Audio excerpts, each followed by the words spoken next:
Kevin McCarthy? That's right. Washington, D.C.? That's right. Whoa, whoa, whoa, whoa. Do you know the real Kevin McCarthy? I do. We're actually both big fans of you, From by the way. Bakersfield. We are. Yeah. Yeah. Good. That's really interesting. One of my favorite scenes ever when Terminator 2 was that James Cameron cut out this scene where you did a smile, where Edward Furlong taught you how to smile. The scene was cut from the film and then put in the special edition. And then now in this movie, you have a couple homages to that moment where you're doing the fake smile. Can you talk about the art of doing that and how like you have to kind of fake the smile, how the art to doing that? You have to make the smile mechanical, which means it does not come from your tummy or from your heart. You know, like when I tell you a joke, then from something happens inside that triggers something in your brain, and then you laugh out loud. That's an organic laugh. But since Terminator doesn't have those kind of connections, and he wants to blend in, and he wants to show that he's a friendly Terminator, so he has this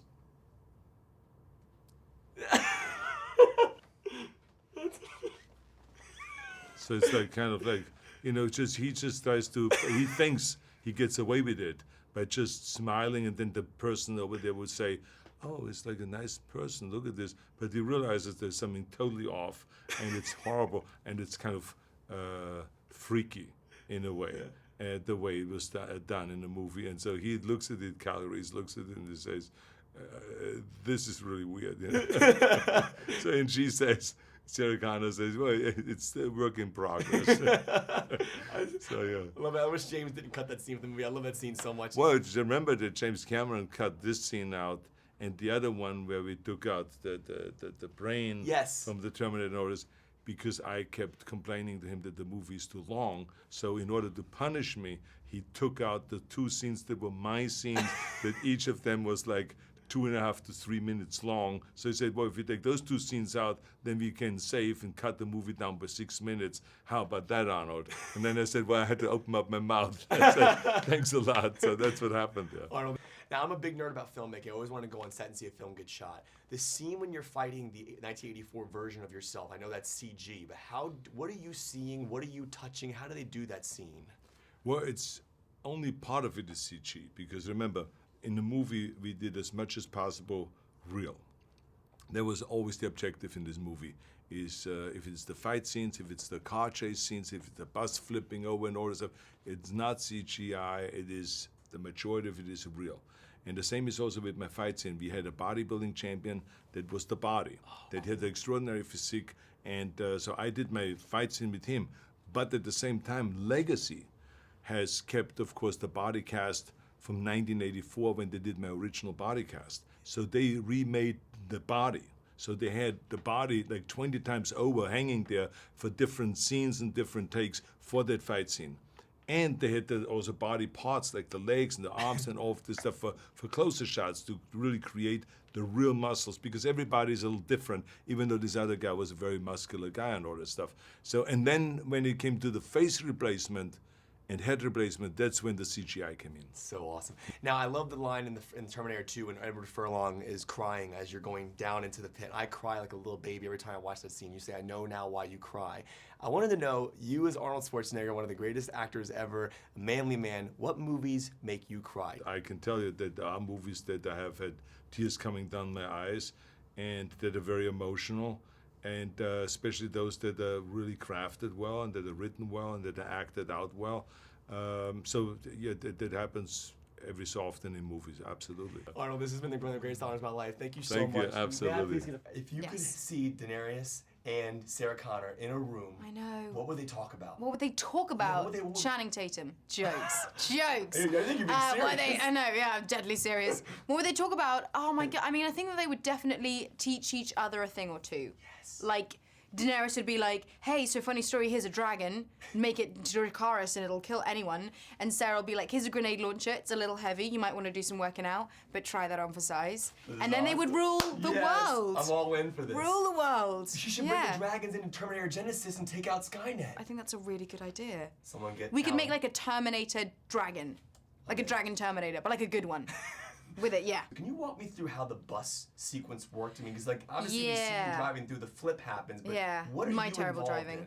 I was involved in a fair amount. I mean, I would love to say I was involved in the actual flipping of that bus, but I wasn't. They can't let you do that. And they can't let me do that. No. They're HBO's like, gone. nope. Yeah, no, yeah. X-Nay on there. We want her alive.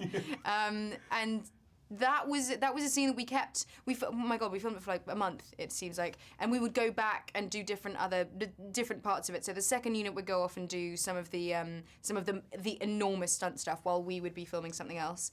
And for the actual when we're hanging off, the bus itself was as normal, and we were on harnesses, like little swings. That doesn't sound as badass as it is. I'm like little swings. I had loads of fun. The boys had a much harder time than me in a harness for obvious reasons. And so we were sitting as I'm sitting like now, but where the camera is, you have to pretend that you're the other way, that you're up on an end. And then kind of like actuate up to sort of drag yourself out of it whilst being on the harness. So that does a lot of the hard work for you. Yeah, that's cool. And then we were really vertically hanging off a massive green wall.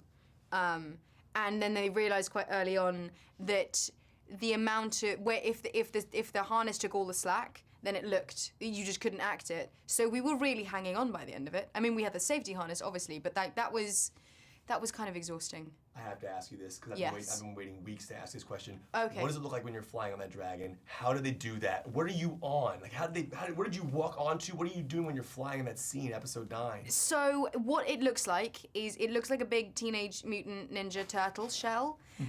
It's real big.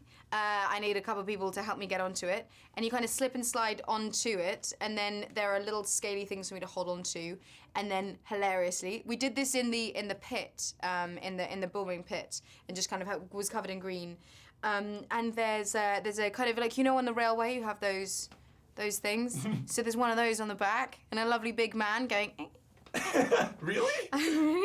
And then there's lots of fans blowing in your face, and you just have to look like you're flying. Like a badass. Like a badass, exactly. Yes. Which is kind of wonderful. But the fans are so loud that you can really get into the moment. So one of my favorite scenes in T2 of all time is when Edward Furlong's crying. Yes. And Arnold's like, I know now why you cry. And he lifts into the pit, and I start crying like a little baby. Yeah. I want to ask you, what movies make you cry? What movies make me cry? Yeah, what are you crying? I have to know this. Oh my goodness. Not Magic Mike. He said, tears of joy, darling, tears of joy. Do some films make me cry? There are so many, embarrassingly. I'm trying to remember the last movie that made me cry. I mean, there's like. No, the only things in my head are really embarrassing, and then they're on film forever. They're really embarrassing. They're really, truly quite embarrassing. Stepmom. This is your moment. Stepmom. Love Stepmom. Love Stepmom. Cry like a baby in Stepmom. Me too. And then, oh my God, I definitely cried in Big. Tom Hanks' Big. I cry in that movie. We should cry together. Yeah, we should. Oh, it's big. Start crying together. Exactly. I would lose it. Exactly. There we go. You are amazing. Thank you so much. Thank you so much. It's an awesome honor to interview you. Thank you so much. Thanks. Good question. The shot when you and Jason are running from that slow-mo explosion in the beginning of the film, when the big thing's flying down, how does that look on set? What are you seeing? Are things really exploding? Dude, we nearly ran into serious danger that night because they wanted to create this effect. This is good nerd out shit. Yes. Ready? So the giant, whatever the hell you want to call it, spider robot flying thing lands in front of us. Well, in a $200 million movie, believe it or not, it's instead of creating with CGI, they're building the robot with CGI, but they want the dust when it lands to be real. So they dropped this 2-ton plate of steel in front of us, but we've just come from 200 yards behind us, run the length of this field, shooting endos, that aren't there, or they're some guy in a mocap suit running around in the middle of the night, and we've got to pull up on a mark that we can't see, but if we overstep it, you get crushed. They drop 2 tons of steel on us.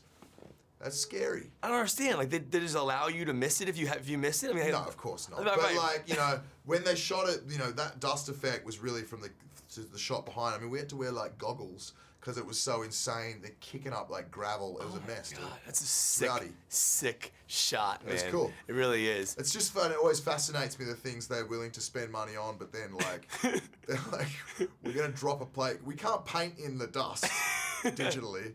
We'll paint in the robot because he's not there. But dust is that's gonna break the bank. Let me ask you this, because the bus flip's amazing. It's in the trailer. I'm not giving anything away. I know you and Emilia aren't actually in the bus as it's flipping, because it's probably for insurance purposes, but do you nerd out so much that you sit there and watch them flip it? I mean, I would be on set every day yeah, man. Yeah. watching them do it. I go to bus flippings all the time. I'm not kidding. Really? I love that stuff. I mean, I've had the pleasure of doing a few action movies, and like, if I hear that, you know, the second unit or like the splinter unit, the stunt guys are gonna like blow up a truck, I'm there. Yeah, for sure. I remember hearing a story that Heath Ledger, but he would stood off set and watch that 18-wheeler get flipped. I'm like, that's kind of cool if you love your movie enough that you're gonna sit there and watch the stunts happen. Dude, that's awesome. What as an action star yourself, what movies make you cry? What does John Courtney cry in? That's a good question. What's the last film I cried in? Paul Blart 2. More. I don't know, man. Legitimately, like without taking the piss out of that, I think the last time I cried in a movie in the theater was Brokeback Mountain. That was some emotional shit. Agreed, 100%. Dude, like when going back to our boy Heath, when he's standing there with the shirt in the room at the end, I was like choked up as fuck. That's a good scene. That and Marley and Me wreck me. Oh, yeah. Wreck me completely. Dude, it's an honor to talk to you, man. Thank you so much for the interview. It's awesome to see.